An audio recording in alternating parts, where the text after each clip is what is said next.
It's your girl Crazy Karen's the Frugal Mom herself. It is January, the start of a brand new year, which means the start of a brand new tracker.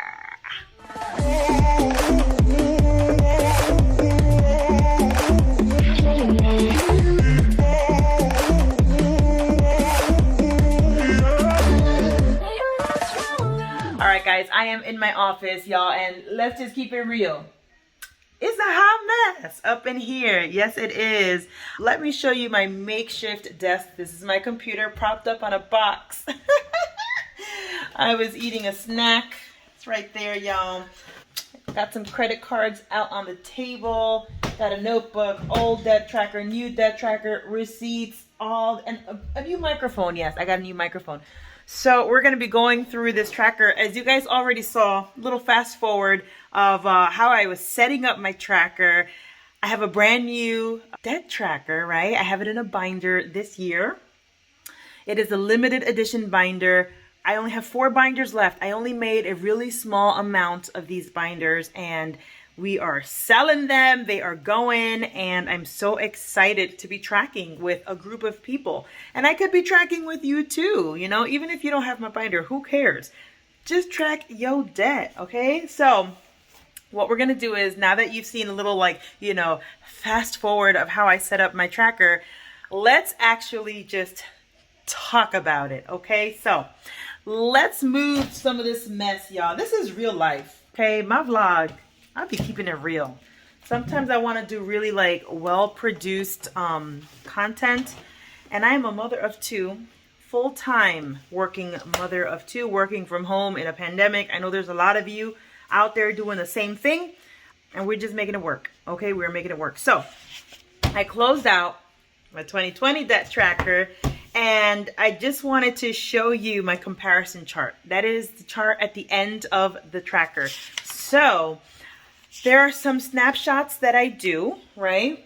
At the end where I tally up how I ended my year, how I started my year, all that good stuff. And then I've got this final page right here, which tells us at a quick glance how we did overall for the whole year. So let me flip this camera and show you those numbers. Here is my comparison chart, y'all.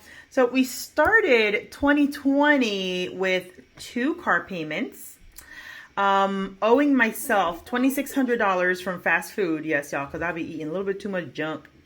All of my credit cards, I owe $2,000. My student loans, $176, and yada yada. And a pension loan from work, $11,000, yada yada. So I started the year with $198,784.11 in debt. So quick snapshot, December, y'all, I ended the year with no car payments. Woo woo, that's a win. I paid off my fast food debt. My credit card went up, y'all. Yes, it did. And you're like, what the heck? I'll explain in a minute. My student loans went up because those bad boys always go up. And my pension loan came down.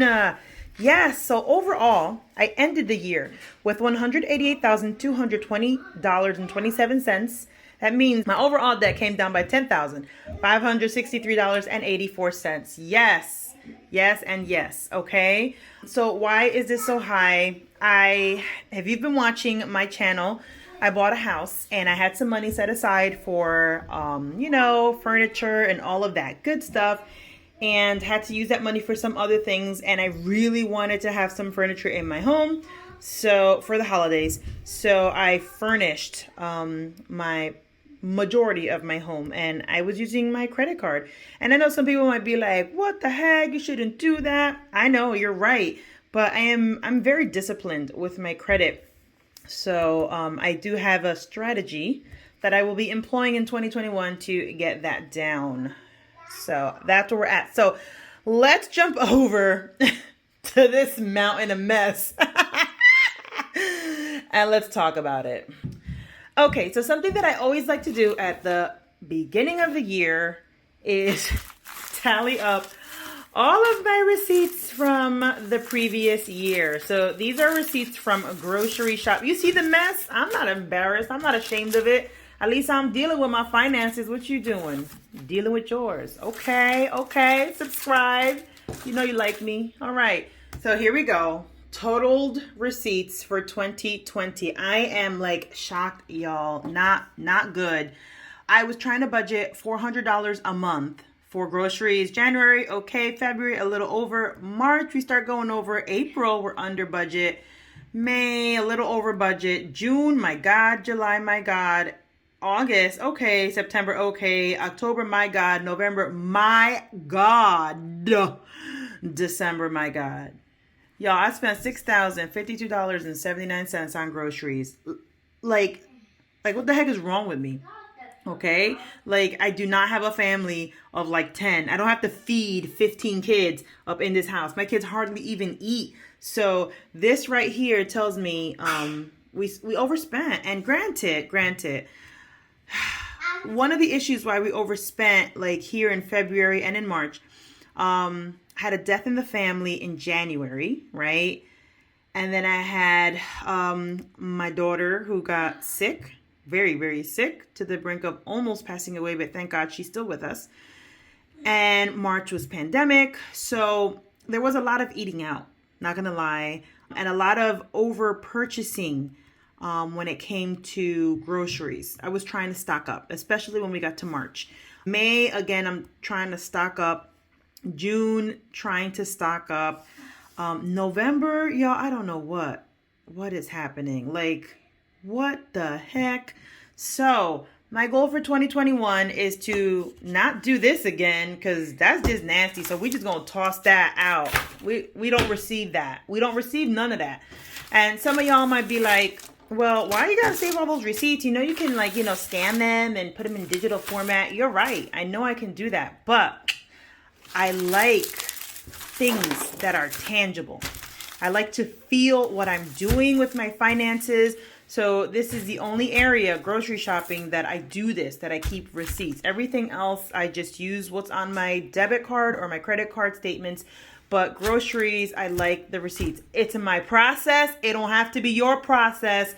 All I'm asking you is to have a process. Y'all better receive that. Let's keep going. All right, guys, so here we are with my debt tracker. You will notice it's in a binder. It's a lot bigger than last year. I'm a tangible person. I need to feel my way through my debt freedom journey. So this is what I had. So y'all already saw me filling this out in that little fast forward, snippet that you saw at the beginning. I've already hit one of my goals for the month, and that was to set up my tracker. Yay! I'm currently reading, so I'm good there. And I already was successful in one no spend day in January, so I'm excited. I have 12 of them, so I'm down one. Good for me. And then I've got all these checklists that I want to do. Check my account, set up my sinking funds, put my credit cards away.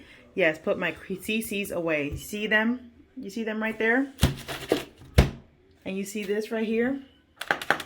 This is what I do, y'all, because I am done spending with my CCs, y'all. Okay, you're like, oh my God, you got so many credit cards. No, there's a lot of like NGA. I'm a teacher, right? There's a lot of discount cards and whatnot. That's not all credit cards, because that's just crazy. So that's what we're doing right now. You seeing it live. You seeing it. You are seeing it. I'm not left-handed, and I'm having a hard time right now. But I can do all things through Christ who strengthens me. Done. And I know that this is like super simple. I mean, look how old this envelope is. It's like tearing apart, but seriously, there's something about this right here that it's like it draws a line in my mind. Once they're in this envelope, goodbye. I don't touch you. Nope, I don't touch you. I don't touch you. Done. So we're not using them for a while. Just putting them away. Okay. All right. So now let's get into this bad boy. All right. Y'all ready for it? We're about to fill this bad boy in. Okay. So my pension loan, when we ended the year, we ended with $3,790.75 because I am recording this and I still haven't received the paycheck yet.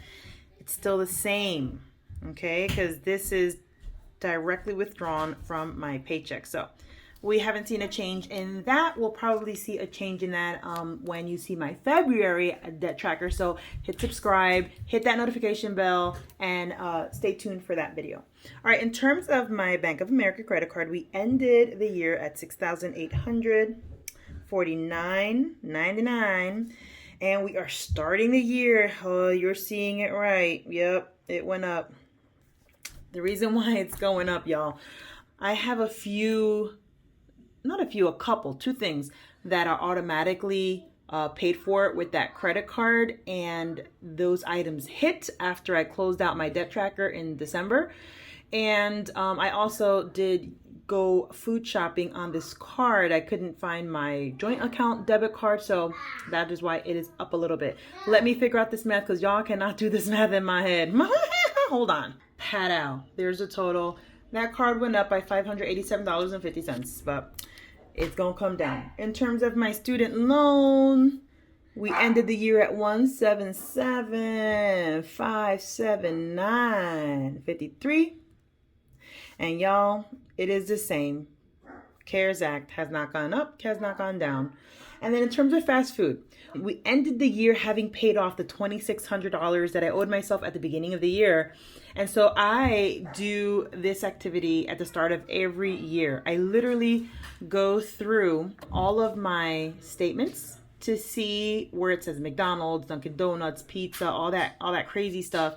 And I total it up. So money that I owe myself for this year, okay, or excuse me, from 2020 that I'm going to pay off this year, $794.98. Guys, I'm getting better, y'all.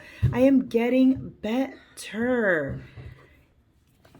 In 2019, I spent over $2,600 on fast food. In 2020, I spent less than $1,000 in fast food. I am so proud of myself. And this is why we track, so that we can see our trends. Are we doing better? Are we not doing better? And how can we fix it if we're not doing better? But in my case, y'all, I have improved there. Okay, so let's keep going. In terms of my credit score, I will be updating that a little later because I don't have those numbers right now, and I just want to get through this. Like you see that hard, ugly, crusty Play-Doh? I'm telling you, I am telling you, these kids. All right, so my activity for this month is to be looking into my net worth, right? Just to see how that works and to complete my tracker snapshots. Here are some notes that I created for myself. I am incorporating sinking funds. I want to make saving fun and intentional. And so my sinking funds are AKA my fat cows, because if you follow me, you know that I do Fat Cow Savings Challenge. And it is just the principle of when things are going well, don't just waste your money, save your money. It's based on a biblical story. So check it out. In total, I have 6 sinking funds for this year, okay? Car maintenance. I own my car, which means once you pay that last bill, you're going to start paying for, maintenance, because it's just, the car breaks down. So I have allotted $50 a month. I want to save $600 for the year. My dog, at the start of every year, we always, get her teeth fixed, cleaned, all that good stuff. And that usually puts us out between $300 and $600.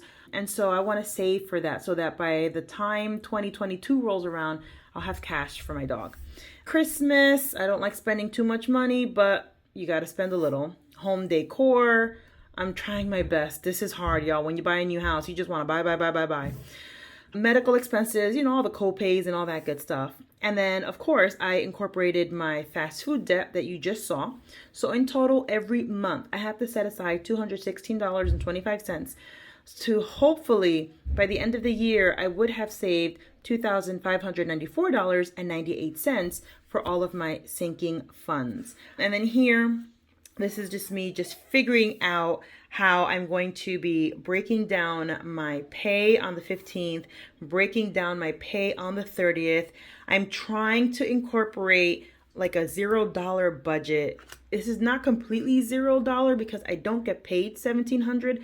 I get paid a little bit more, but I just like to leave a cushion in my account. But this is, you know, me just brainstorming and just creating a plan and having a strategy for my money. Let's keep going. All right, here is my expense tracker. I put some stickers, made it nice and cute. So far I have spent some money. Yep, I got some home goods from Amazon. Trying my best not to go out to the stores to get the things that I need. Wax tip, y'all, mama gets wax, and I do leave a tip. Gas, Krispy Kreme. I had to, y'all. I had never been to Krispy Kreme in New Jersey, only in Florida.